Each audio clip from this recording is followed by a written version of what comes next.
Hello, amazing family. This is Hadija from the Parenting Mindset Shift, a place for parents to find clarity, confidence, peace, and joy in their parenting. And today I want to talk about one aspect that is going to help us create a connection with our children. So the question is, are you emotionally available? One way to, and I'm going to just share with you element that is going to make you reflect and think about the fact that you are emotionally available or not on those aspects. Of course, we have moments where we are not and moments where we are. We want to increase the amount of time that we are.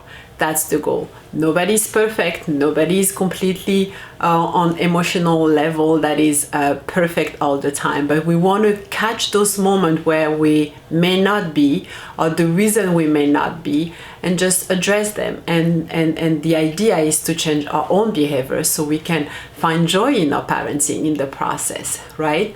So those are the things. The number one thing is emotional, available parent. Do not lash out. And then you'll be like, yeah, right.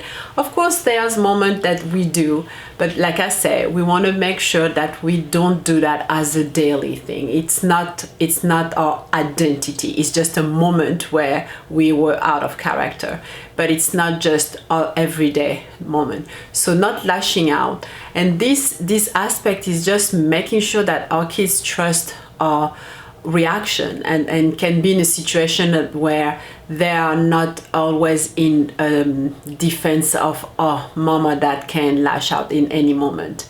We want to make sure that we master those emotions and just respond instead of reacting.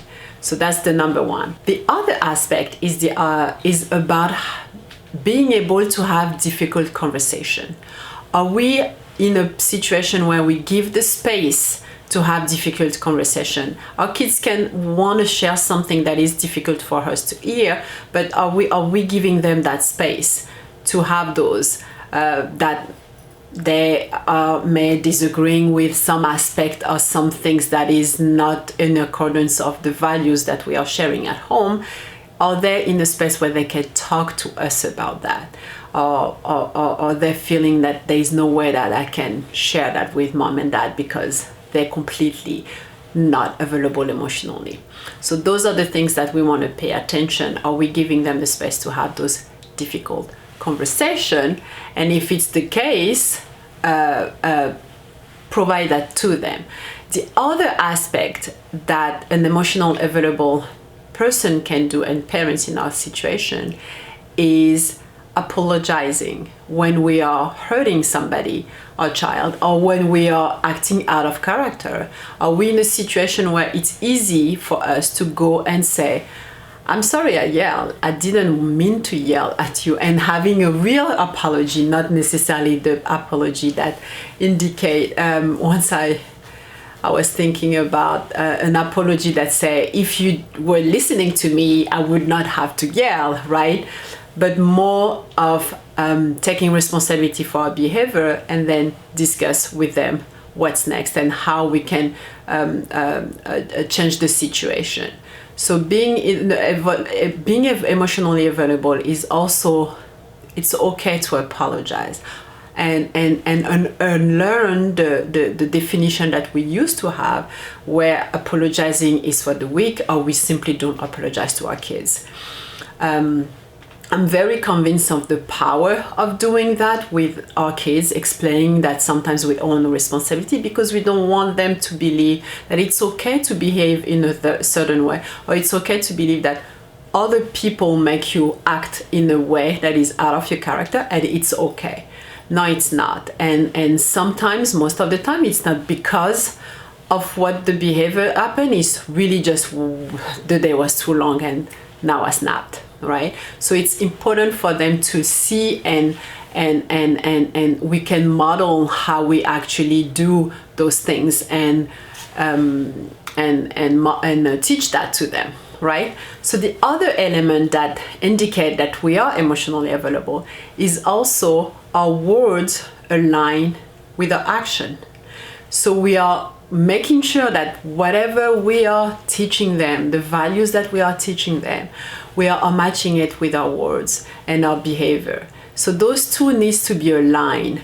And the kindness, if kindness is and I know I talk a lot about those things because connection and values are so important to create this whole environment that we call home.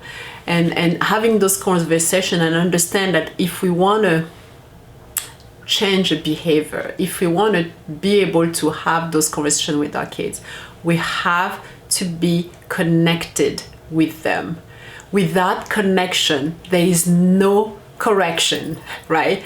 Without connection, there is no correction. You cannot have a long-term transformation without that. So those things are important for us to understand that it is starting at home. We need to be emotionally available. So then we can do the teaching. So then we can do the modeling. And based on the different things that we are trusting and believing, right? So the other aspect that is also important is we do not use the silence treatment as a punishment. Because sometimes our emotions are too strong, we decided to ignore altogether. And the thing with those type of situation is the child feels confused and of course not connected with whatever the behavior that provoke all of that is, because now there is no communication, there is no correction of what just happened. We just like blend avoiding all together and having a silence. And using silence as a punishment is also an indication that we are not available emotionally, and we need to make sure that we are not doing that, and how and when we are, so then we can act accordingly. And those things, it's also an element of modeling. What are we modeling when we cannot handle too many emotion or too many things going on around us? Is that a good modeling that we want them to see, right? Because of course we want to make sure that we are behaving the way we want them to also behave. So those aspects. And the last aspect that I want to talk is to be able to talk about different perspective. Are we giving them the space without judgment for our kids to share the different perspective? Are they able to even have a negotiation kind of talk with us? Or is that completely closed out because it's just my way or the highway kind of attitude? Which way are we doing and what are we teaching our kids? So those are just, today I wanted to inspire you to see if we can have this conversation and also the reflection in ourselves to make sure that we are available for them, so we can build those connections with our children. And those connections are the way for us to have an impact, a transformation on them. Without that, it is going to be very challenging, if it's not, at least in the long term, impossible. Without that, we need to make sure that we develop those connections with our children. And this week Shred Connection tool is to reflect on those things, even have a conversation about with our kids, and making sure that they are feeling seen, understood, and loved. And do they feel that, right? And that's a whole different video to talk about if our children feel the love that I'm planning on doing. But today is just about us reflecting on what it is that I do that is an indication of me being emotionally unavailable. And of course, this is also a reminder for myself. This work is a lifetime journey. It's a lifetime work on ourselves with our children. While they are growing up, we are also growing and we're learning. There's a lot of things that I'm learning throughout this process, and I'm practicing and I'm trying to apply and practice.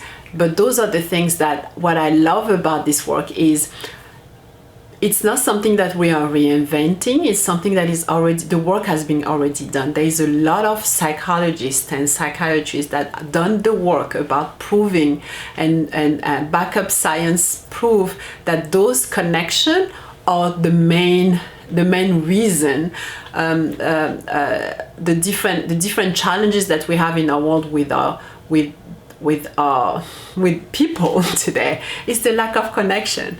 And so I'm not reinventing anything here. I'm just collecting the information that I'm gathering, sharing that with you, and having an impact in our parenting journey. And so, like I said, like the different work that I'm inspired by is the work with Brené Brown. Is beautiful work with shame and blame and guilt and compassion. All those works. And she's a researcher, and she's doing all this backup science proof that those are an actual fact. It's not just something that I'm like feeling like doing.